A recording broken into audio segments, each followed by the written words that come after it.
Hello, and welcome back to my Gilman Scholarship video log. Today I'm going to be giving some general advice and some guidance for you to consider while going through your application process. First is a timeline. Realistically, this application will take a fair amount of your time. And if I were to guess about how much, I'd say somewhere around 50 hours. This is far more than you should probably try and do in one sitting. That'd be like over 2 days. And outside of that, it probably wouldn't be very good if you did it all at once. But this is even more than you should probably consider doing within a week. I would say to give yourself about 2 months to go through this process.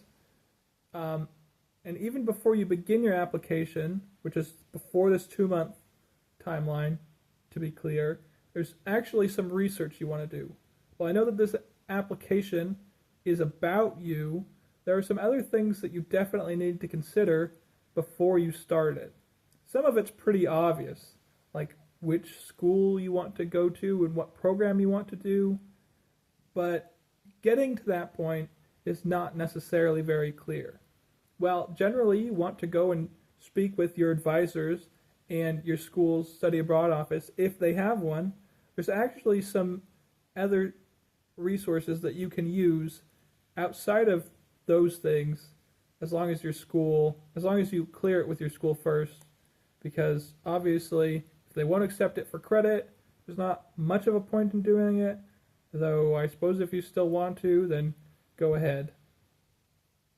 Some of these third-party and nonprofit study abroad organizations include, and I have a list of 10 of them, there are more, but these are just some of the main ones, is the Academic Programs International, which is API, American Institute for Foreign Studies, AIFS, Arcadia Abroad, Cultural Experience Abroad, CEA, Institute for the International Education of Students, IES, that's one of the big ones, I've heard of them, Institute for Study Abroad, IFSA, International Studies Abroad, ISA, Studies Abroad International, SAI, School for International Training, SIT, which is SIT, Study Abroad, and the Education Abroad Network, TEAN, which spells teen. That one's a pretty big one as well.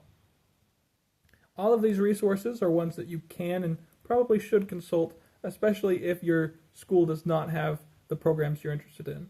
Though going through your school can make this process easier and more efficient and potentially cheaper because your school might have a preferential exchange program, like the University of Idaho has an exchange program with the university I'm at here, Lancaster University, in which I pay University of Idaho tuition to come here, and that actually ends up being cheaper than the tuition that the local students themselves pay, but only by a bit. Because of how the currency conversion works. Now that you have considered this, and through your application, I suppose, after you get to the point where you've considered which programs you're interested in, which I would probably choose a couple, you'll definitely need to go and, when you go and make these decisions, is find ones that suit your needs and interests, because sometimes something suits your interests but not your needs, and vice versa. But you'll also want to look through these programs very thoroughly after you've selected a few of them. And this will give you a few advantages, which includes making sure that they have what you need and that they have the classes and courses, but also like the other resources, be that medical or social, that you might be interested in.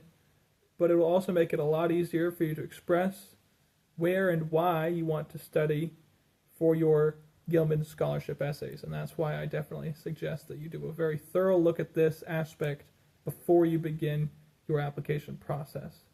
This is especially true because you want to make your application cohesive, so you want to get as much information as you'll need for all of your essays before you start any of them, so that you can make sure that you have elements of each essay sort of interspersed throughout your application.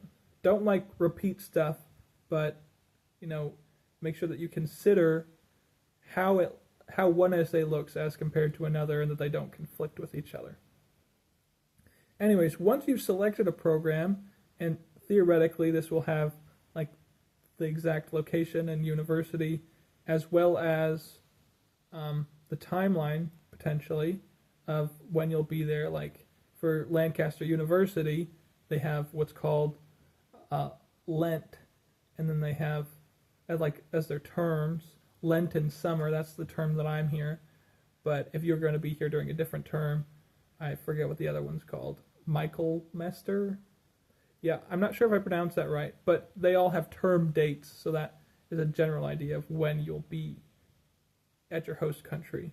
And that could be important, especially if it conflicts with your current semester schedule, or like if you would leave before the winter semester ends, but after another semester begins, so that it doesn't you don't want to miss exams or something. That'd be bad. So anyway, just keep in mind your timeline, but also you got to check with your advisors to make sure that these programs could have the courses that you need so that you can take them for credit, because of course we still want to graduate, and theoretically we want to graduate on time, and we want to make sure that our study abroad experience doesn't conflict with our graduation goals. Additionally, there's a few things that you want to consider. So I like to review, whenever I do a scholarship application, or an application really for anything, is I like to go into the purpose/mission of that scholarship/university/job, but especially for scholarships, because those could be a lot more specific. Like a university teaches, and a job, they want money, and they have whatever their mission statement is. It's half of the time it's baloney. But anyways, they like to hear stuff. That's not the point here. So the purpose of the Gilman Scholarship is make more Americans proficient with other cultures and languages. So this is an especially critical component for those of you who are studying abroad and going to be learning a language / have already learned a language but want to get like a cultural context for your language. That can make a very critical component of your essay process. And then they want to get more students from diverse backgrounds to study abroad. And what they mean by diverse here is students who otherwise are less likely to study abroad. They have a specific interest in students from rural backgrounds, and that's like 30% of Idaho's population, depending on how you calculate that or define rural. And they also want like the prototypical diversity metrics people, such as those from diverse sex and race groups. And they're also interested in first-generation students, and this is generally because all these different groups of people are less likely to study abroad, and you can like look at study abroad metrics, I guess. And so just be sure to bring up those components if any of them apply to you. But also, if they don't, it's not like you're automatically not going to be able to go. This is a merit-based scholarship, so it looks at merit, though there's the need component that you have to qualify for FAFSA. So it's like there's a minimum threshold for need, but then it's determined on merit. Anyways, they also want to develop an international network and people with international skills. So this is one that we'll get into when we go into the Building Mutual Understanding essay. And they want people to study in a diverse group of locations. So this means that if you're interested in traveling the road less traveled, then that's definitely a component that you need to bring up in your essay. I'm in England, so I wasn't like, oh man, England's so exotic and nobody ever comes to England. But an example of a place that might be more in line with this criteria, it's not really criteria, this mission of the Gilman Scholarship is a program that we have at the University of Idaho, run by Romuald Afichow. Everybody just calls him Ro, and it's probably half because they can't pronounce his name. Anyway, he's from the country of Togo, which is a coastal country in Africa, and he runs a program where they go do like a project over there for the summer. It involves like research and trees having to do with the deforestation of Togo. Anyways, that's one of those things that would be like really great to put in your application.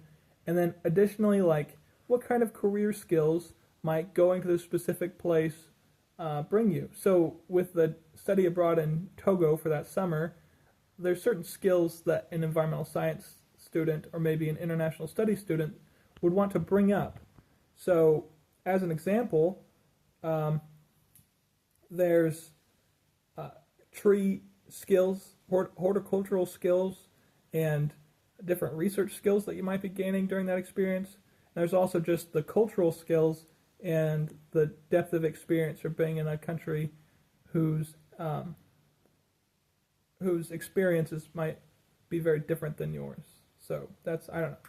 It's probably those are sorts of things that you definitely want to consider, the uniqueness of where you're going and what you're doing in your application process. And then some general advice for your application process is take advantage of your school's writing resources. Like I went to them a ton, and definitely keep in touch with your advisors, your academic advisors, and let them know what your plans are. When I did my application, I think I went through about 4 rounds of refinement on my papers, and this is something that you definitely want to consider because just one shot's probably not going to be as good as you might want it to be. And you can go to friends, family, advisors, and professors, as well as your university's writing center if you have one, though be sure to take the advice of people who you don't know the writing skill of, like potentially some of your friends or family, with like a grain of salt, because yeah, it's not always the best. You know, use some discernment if you can. And outside of that, you need to recognize that your papers will never be perfect, so just be sure that you don't stress out too much about getting it just right. I also think that there's a component of this application that you need to consider that like seems obvious but maybe isn't, and that's that this is all they're going to know about you. You might have been through a lot in your life, but everything you write is all they know. So be sure to like consider that when you're writing your application. I know it's really hard to boil your life down to 3 essays, but try to make sure that the components of your life that represent who you are, like in your background, that aligns with their interests, as well as what your interests are in your future and your career and in studying abroad as best you can, while trying to make yourself sound like a real human being. I know that sounds like a lot, but I don't know. That's probably the best I have on that component. Anyways, I think that's all for this video.